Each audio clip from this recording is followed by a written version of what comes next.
So you made your first film, and you said you were looking for projects that were coming of age, sexual awakening, first love stories about young women told through their eyes. So how lucky did you feel when you found out about After?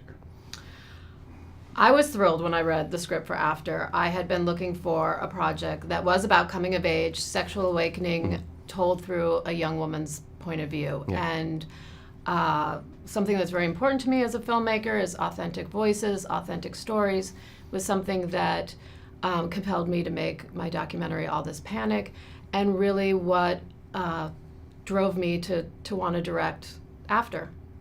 The movie looks really great. Definitely like very striking visual look. And one thing I found out is that you had a director's mood board. What was on the mood board?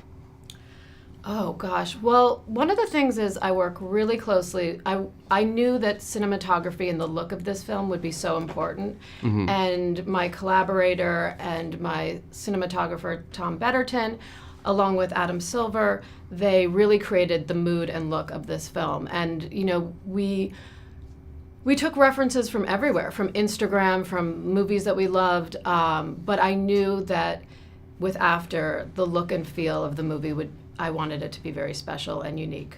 When you say like Instagram, like what exactly from Instagram did you pull to create the visual look of the movie?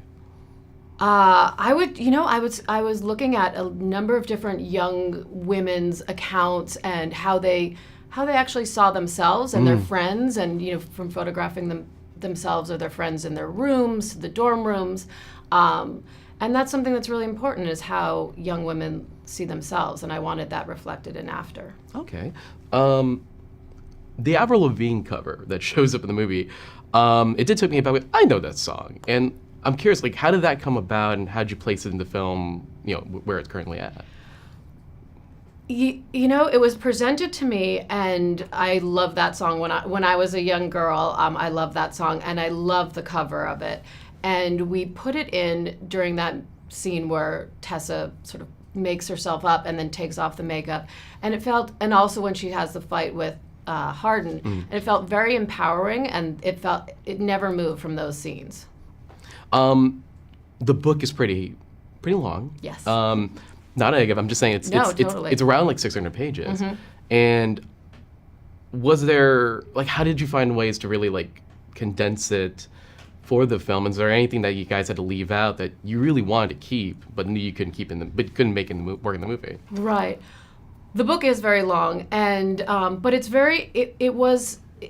it was an interesting thing to adapt because there were key scenes that you just knew from the book had to be in the movie, such as the lake, the ending, when Tessa meets Hardin. All those things were really pillar moments that we needed to keep in the movie. And so in a way we followed the path of the book, and we tried to update it and, you know, really fill in the love story.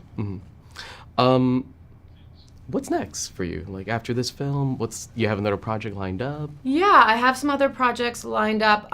One of the things that I can talk about is I am working with my partner, Tom Betterton, to adapt a book, Pages for You, Pages for Her. It's a love story as well, very dear to my heart, and yeah, we're adapting that right now. Sounds great. Okay. Yeah. Thank you so much. Yeah.